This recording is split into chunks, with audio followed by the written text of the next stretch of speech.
CJ 대한통운 2022년 1분기 실적을 스루프트 회계로 분석을 해서 그 내용을 해석을 해보도록 하고요. 2022년 말 매출액을 예측해 보도록 하겠습니다.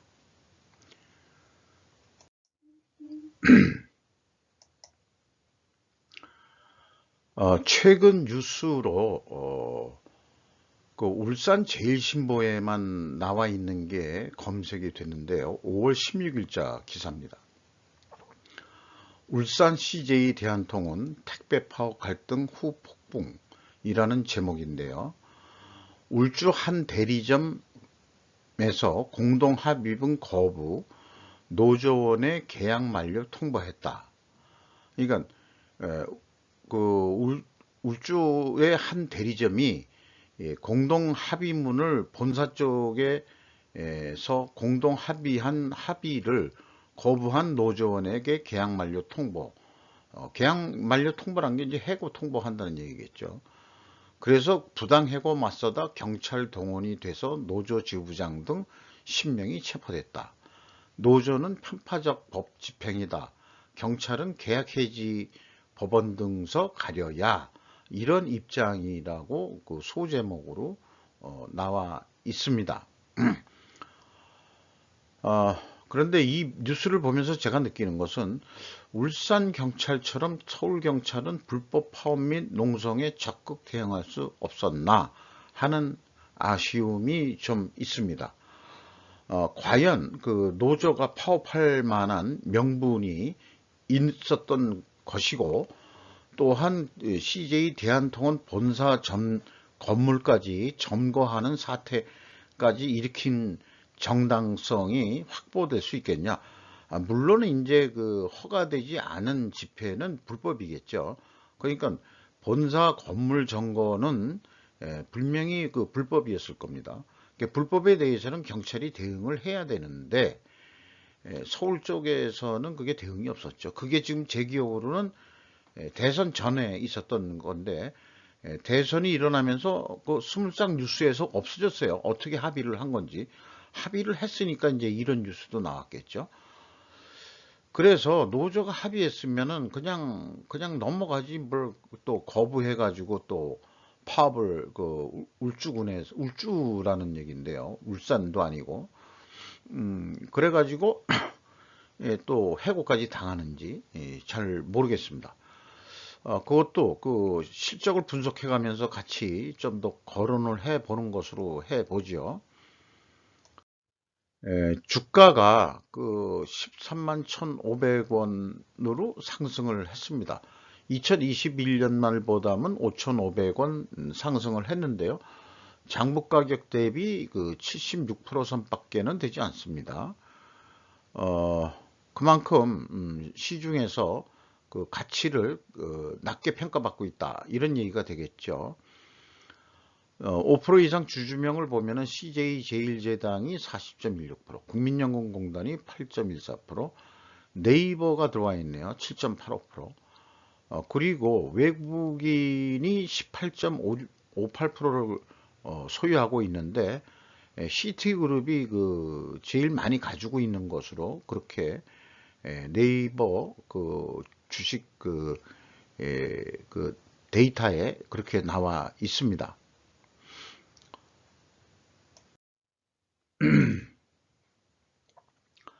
2022년 1분기가 연수로 그 회계년도 113기입니다.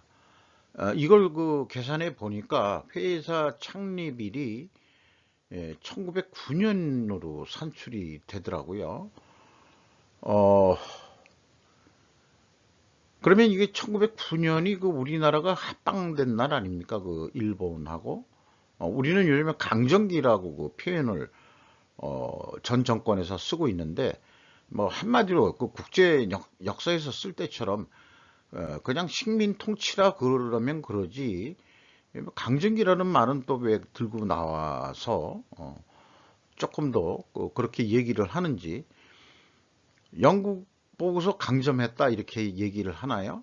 다 식민지 침탈을 했다 이런 식으로 얘기를 하는 거죠. 뭐 공용어를 쓰지, 국내에서만 특히 이 그 지난 정권에서 강정기라는 용어를 써가면서 반일 감정을 더 불러일으켰던 기억이 납니다. 어쨌든 조금 사이드로 빠졌는데 매출액은 1조 9천억 원으로서 9.4%가 전년 동기 대비 증가했습니다. 매출 변동비는 적게 증가해 가지고 스루풋이 15.2% 증가했습니다. 그 결과 스루풋률은 1.3% 상승했고요. 그런데 운영비용이 15.3%나 증가를 해가지고 결과론적으로 TOE 생산성은 전년 동기하고 똑같다. 그러니까 크게 돈 번 것도 없다. 뭐 이런 얘기가 되겠습니다. 그러니까 택배비가 오른 거에 대해서 회사가 다 이익을 쳐먹는다. 이래가지고 그 노조가 파업을 한 거로 알고 있는데 경영손익을 2021년 말은 어땠었는지 모르겠습니다만은 어쨌든 그런 그 파업을 일으키는 명분이 결과론적으로 봐서는 없었다는 얘기거든요. 그러면은 저기 비용 낭비를 그 CJ 대한통운이 한 거 아니냐. 10.1%나 판매 관리비가 오르고 또 현장 운영 비용이 17%나 낭비적으로 써먹고 자신들에 대한 택배비는 안 올려졌다 이런 얘기인데, 물론 이제 매출액보다도 그 매출 변동비에 여기가 이제 운송비가 들어가 있습니다. 그렇게 분석을 했어요. 그러면은 요 차이가 있지 않습니까? 차이 1.9%인데 회사가 1.9% 차익을 먹은 거다. 이거를 택배비 하나로 그냥 가정을 해서 얘기할 때, 그리고 회사가 1.9% 먹은 게 폭리를 취한 거냐? 뭐 이런 비유를 또 좀 해볼 수 있겠어요. 이런 데서 좀 남아야 그리고 다른 비용도 인플레가 돼서 증가하니 우리도 그 정도는 그 회사에서 먹어야 된다 라고 회사 쪽은 자기네들의 그 어떤 그 합리화 변명거리를 또 만들 수 있겠죠.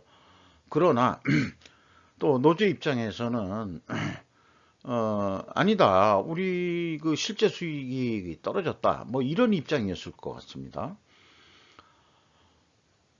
자, 그래서 재고자산 명세는 없고요. 대부분 이게 뭐 상품 및 뭐 이런 걸 텐데 명세가 없어가지고 전체 재고자산을 표시해 봤고요. 24억 원, 25억 원이 증가를 했고 계약자산이라는 게 있는데 이게 이제 그 건설업이나 수주업에서 얘기하는 그 미천구공사 성격은 아닐 것 같습니다. 장기 어떤 그 택배 운송 계약이라든지 뭐 이런 거 아닌가. 그 다음에 대한통운이 또 일부 그 건설도 조금 하고 있는 것 같기도 해요. 거기서 나온 건지 이건 잘 모르겠습니다만, 그래서 물류기업인 경우에는 대부분 유형자산 중에서 그 뭐 물류시설의 그 분류 뭐 작업 장치라든지 뭐 이런 그런 게 있어야 되는데 회전율에서 리얼이 탈락됐군요. 그 유형자산에서 그런 그를 분류해내기가 좀 어려웠습니다. 그 내역을 공시한 것 중에서. 그래서 물류 운송비를 변동비로 당연히 인식이 돼서 요거에 대한 회전율을 요거 합쳐가지고 회전율을 구해보는 것으로 그렇게 했습니다. 그래서 이 차량 운반고 뭐 이런 게 이제 그 유형자산에 있어야 되는데 그래서 그런 게 없이 그냥 운송비로 다 준다는 얘기는 CJ 대한통운은 자신의 자가 차량은 없고 대리점 소유 차량이거나 택배 노조원 개인 차주로 보인다. 그러니까 개인 차주들 입장에서는 그 택배비 받고는 못 살겠다. 요게 이제 또 중간에 대리점이 있으면은 대리점도 이익을 남겨 먹어야 될 거고요. 그러니 이제 그 중간에 또 돈 띄어 먹는 대리점이 있으니 개인 차주한테 돌아가는 돈은 적었을 것이다. 그러니까 직영이 아니라는 개념인 것 같아요. 그러니까 중간 유통에서 그 마진이 빠지니까 이런 결과를 초래한 거 아니겠느냐. 이런 비유를 말씀드린 것은 이제 한진이 그 항만하역, 그 다음에 뭐 택배, 뭐 이런 거를 같이 하기 때문에 미리 분석을 해봐서 이런 생각이 좀 드는 건데, 한진은 자가 차량 운반구가 일정 부분 가지고 있습니다. 그래서 이제 운송비가 이렇게 많이 들어가는 게 아니냐. 이제 이렇게 이제 해석을 할 수 있는 거죠. 비용의 성격적 분류에서 운송비를 그 아예 여기에 그 매출에 비례하는 변동비로서 성격으로서 여기에 넣어서 분류해서 집계를 했습니다. 이게 6%가 그 증가를 했습니다. 그리고 운영비용은 15.3%가 증가를 했습니다. 그러니까 운송비를 빼고서는 나머지는 본사나 현장에서 쓰는 비용들이 되겠죠. 이렇게 그 분류를 해서 아까 그 슬퍼 손익을 분석해 낸 것입니다. 운영 비용 중에서 인건비를 보면은요, 인건비가 이 분기에 1,840만 원 밖에는 나오지가 않습니다. 직원 수는 모두 6,455명인데요. 그리고 이 비율적으로는 그 3%가 또 그 하락을 했습니다. 그리고 임금 인상이 아니고 거꾸로 그 하락한 거로 1분기는 또 산출이 됩니다. 이 금액을 가지고 연간을 예측을 해보면은 7,370만 원 정도뿐이 안 되거든요. 이게 뭐 작다, 많다를 떠나서 한진하고 비교를 해보면 한진이 거의 9천만 원 선으로 1분기에 48%그 인상이 됐습니다. 엄청 많이 올린 거죠. 그래서 9천만 원이 예상이 되거든요. 연간 1억이 넘어갈 수도 있을지는 모르겠어요. 연말 보너스가 있다 그러면은. 그래서 제 개인적인 생각인데 한지는 그거를 당하고 싶지 않으니까 옆에 동네를 보니까 이게 분명히 문제가 될 것 같으니까 미리 선수를 쳐서 임금을 인상시켜 준 건 아닌지. 그래서 택배 노조의 파업 및 불법 본사 점거 농성에 그 본사 직원들은 직영 직원들이겠죠. 심리적으로 동조했을 것 같다. 이런 느낌이 듭니다. 물론 이제 소설을 제가 쓴 거죠. 소설입니다. 이거는 근거가 없는 얘기죠. 소설이니까 분석을 하는 데 있어서 근거 없는 얘기는 좀 지양해야 됩니다만은 그렇게 유추해서 해석은 해볼 수 있는 거 아니겠느냐. 상대적인 비교의 그 박탈감이라고 그러잖아요, 요즘에. 그러니까 한지는 별별로 자기네가 더 오래되고 연조가 있고 그 대한통운이 그래도 100년이나 넘는 그 기업이고 그게 좀 부실해 가지고 물론 CJ가 인수를 했습니다만은 또 대한통운이 옛날에는 거의 뭐 국영이 그 공공 그 기업으로서 돼 있던 거를 CJ가 인수한 건데 그런 이제 과거의 형태가 남아 있는 건지 모르겠습니다만은 그런 생각을 해보게 됩니다. 운송비 외에 지급 수수료라는 것도 있는데요. 2차적으로 39.6%입니다. 그리고 또 하나, 그 하나의 그 어떤 그 그냥 느낌인데 이 비용의 성격적 분류를 쓰는데 대부분 그 재료비를 이제 써놓은 다음에 제일 먼저 비용으로 써놓은 게 인건비거든요.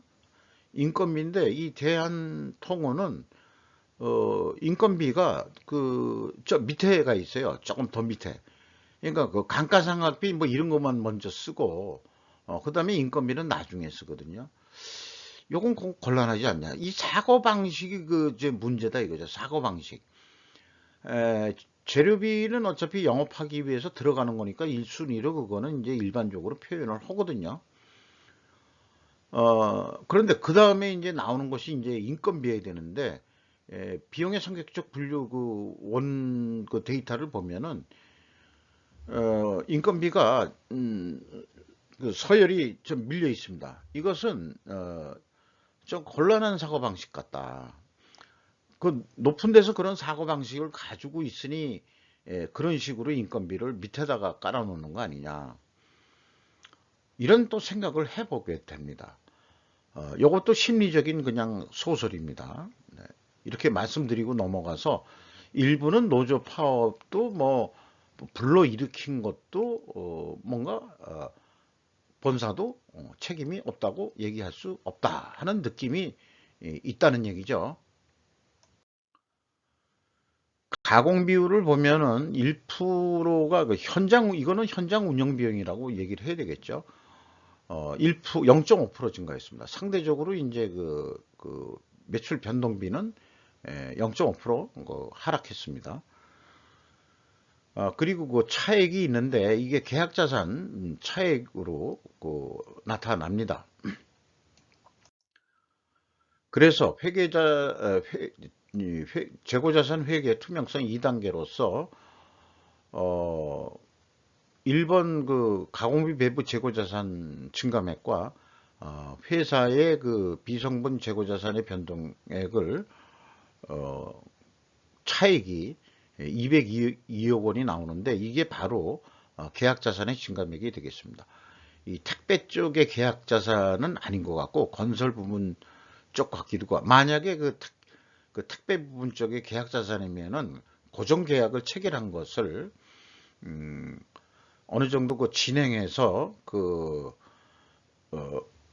되면은 이제 그 계약자산이 빠져나가는 거로 그런 식으로 하는 거 아니겠느냐 이렇게 좀 생각이 됩니다만은 현재 분석으로서는 요거를 이제 포괄 제공 성격으로 그렇게 인식을 해서 분석을 한 것이 되겠습니다.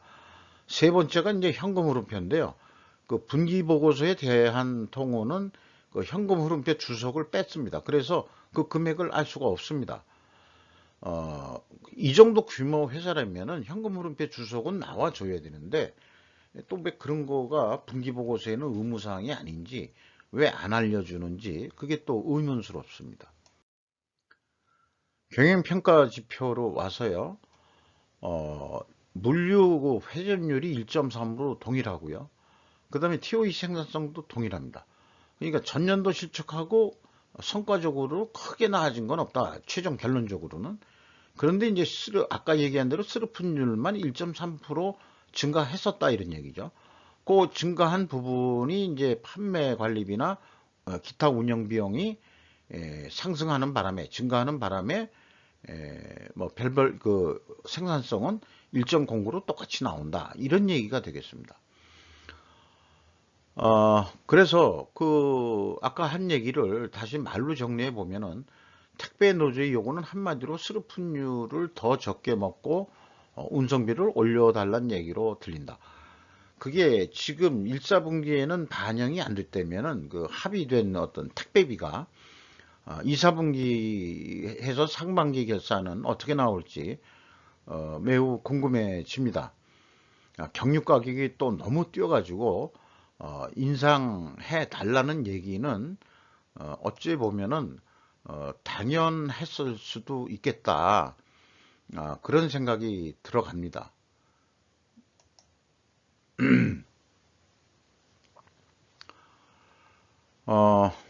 그리고요. 임팩트 미래 가치는 15.2% 상승했습니다. 이것도 주가 상승 요인이 해당되겠습니다. 매출 채권 수금 속도는 좀 빨라졌고요. 그리고 매입 채무에 대한 지급 속도도 빨라졌습니다. 어, 그 물류 회전율하고 그 다음에 그 TOE 생산성하고 비교했을 때 등락의 차이가 없죠. 그런데 원재료로 회사가 제시한 거는 이제 경유의 그 단가거든요. 사용량, 그 다음에 경유 비용, 이렇게 사용량, 비용, 단가, 이렇게 이제 구분해서 해줬는데 이게 25.6% 경유 가격이 상승했습니다. 자신들의 직영 차량은 없지만 원재료라 그러니까 차라리 그 원재료를 운송비로 그냥 하지 그랬어요. 그렇게 얘기를 하고 싶었어요. 하고 싶습니다. 25.6% 올랐으면은 운송비 당연히 올려줘야죠. 안 올려주니까는 그 파업을 일으키고 그러는 거 아니겠습니까? 전년도에도 꽤 많이 올랐을 겁니다. 경유 가격이. 그리고 자기네 직영 차량이었다면은 당연히 또 올렸을 거고요. 뭐 이렇게 생각이 듭니다. 그러니까 그 경영 운영상에 매끄러운 게 조금 좀 부족한 거로 좀 느껴집니다. 분석을 하다 보면은. 또 문제는 또 뭐냐, 택배 단가에 대한 변동 추이는 또 공개하지 않았습니다. 2021년도에는 택배비 얼마 받았는데 한지는 그걸 쭉 내줬거든요. 네. 근거리, 그 다음에 뭐 제주도 지역 뭐 해서 건당 얼마 뭐 이런 식으로 에버리지 되겠죠. 중량에 뭐 비례하는지도 모르겠습니다만은. 그래서 제 얘기는 이런 그 노조의 파업을 불법 파업이다. 그 불법 그 본사 건물 점거 농성이다. 뭐 이렇게 해서 그 하기보다는 시민들의 그 신뢰를 더 얻으려면 택배비 가격을 공개해야 할 것이다. 이 농성이나 파업이나 이런 것은 사회 불안 요소거든요. 그렇게 되면은 사람들이 심리적으로도 CJ 대한통운 주식을 안 살 겁니다. 그러니까 내려갈 수밖에 없는 건데 1사분기엔 또 좀 올랐단 말이죠. 해결이 됐으니까 또 그런 건지 모르겠습니다만은 그런 생각이 드네요. 현금 재무지표로 캐펙스 자본적 투자는 한 36억 원, 종속기업 비율은 19.6%, 세후 현금 순이익은 1269억 원으로서 전년도보다 1.4% 하락했습니다. 이런 것은 또 주가 하락 요인이 되겠습니다. 그리고 채권자한테 995억 원을 추가로 차입을 했습니다. 그래서 레버리지율은 36.6%로 증가를 했습니다. 주주잉여 현금 흐름은 45억 원인데요. 이것이 뭔지 지금 기억은 안 나네요.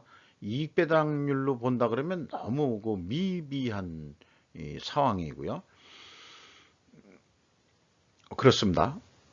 그리고 그 FEM 최종 933억 원의 현금이 유출이 됐습니다. 현금 버퍼율은 매우 약합니다. 7.5%.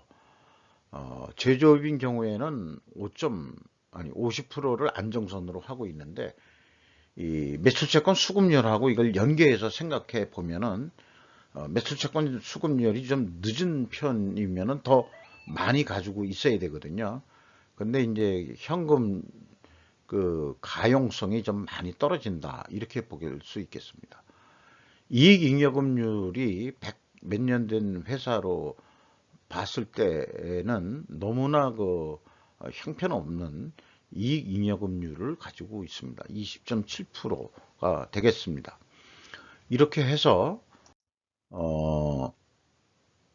스루풋으로 분석을 했으니 스루풋으로 연말 매출액을 예측을 해보면은 뭐 저는 뭐 다른 그 아이디어는 없고요. 4배 그냥 했습니다. 그러면 한 9조 5천억 원은 판매가 될 거다. 그리고 요거는 매출 재료비 기준으로 생각하는 거고요. C플랜은 운영비용 기준으로 하는 것입니다. 그래도 유사하게 나오죠. 네. 제조업이 아니고 또 운송업 뭐 이런 거니까 큰 변수가 있을 것 같지는 않습니다. 재고 회전율 내지 물류 회전율로 연간 거를 판단을 계산을 해서 산출한 회전율이 되겠습니다. 그런데 어떤 이것을 뭐 주 거래선하고 그 어떤 연간 계약을 한다. 우리 물량이 얼마니까 이거 뭐 단가 계약이 물론 되겠습니다만은 뭉치로 맷돈 기준 했을 때 계약을 얼마로 하자. 뭐 이런 거라고 가정을 해서 얘기를 해보죠. 그러면은 이제 그 제한석 가격은 이제 957만 5천 원에 냈다. 근데 협상을 해가지고 950만 원에 하기로 했다. 그런데면은 14만 원의 이익이 생긴다. 이렇게 이제 계약을 했다 그래도 우리가 추가 그 어떤 그 새로운 거래처라든지 이런 데를 찾기 위해서 더 좀 노력을 해보자. 이게 그 계획이 그래도 그 20만 원 벌기로 했는데 14만 원이면 6만 원 어디서 채워야 되지 않겠냐. 이제 이런 경영 의지가 있다 그러면은 그 스루픈율 요걸 좀 적게 먹으라고 노조가 요구하는 건데요. 그냥 그대로 그냥 변동 없다고 보고 물류 회전율을 아까 5.4회전이었는데 5.6회전, 0.2회전만 좀 올려보자. 조금 더 우리가 노력을 해서 신규 거래처를 찾고 또 그 차량 배송이라든지 뭐 이런 등등의 효과성을 더 증대시켜 가지고 4%를 증분을 시킨다면은 10조까지 판매할 수 있을 것이다. 이 1,000만 원. 그러면은 1,000만 원에 판매하면은 계획은 21만 5천 원이었는데 34만 5천 원으로 돈을 벌 수 있다. 이런 얘기가 되겠습니다. 환원해서 다시 그 매출액 누계로 표현을 한다면 더 노력을 하는 게 아니고 그 계획된 물량을 다 소화하기 바빠가지고 그 거래처하고의 그 계약 범위 내에는 또 운송을 할 수 없다. 택배를 할 수 없다. 해가지고 959조 5천억 원의 말하자면은 그 매출이 변동이 없다면 그때 물류 회전율을 증가시킨 효과는 제 얼굴 때문에 그 밑에 금액이 안 보입니다만은 15만 7천 원의 이익 효과가 있다. 이렇게 이제 저는 산출해 냅니다. 요 밑에 것은 말하자면은 재고 회전율에 의한 효과가 얼마가 되겠느냐 할 때 산출해 보고자 한 금액이 되겠습니다. 그러니까 0.2회전만 올려도 15만 7천 원의 이익 효과가 있다. 이렇게 판단이 됩니다. 이것은 물론 어떤 가정이기 때문에 나중에 검증해 볼 충분한 이유가 있습니다. 그런 경우에 한번 저도 검증을 해 보도록 할 계획입니다. 감사합니다.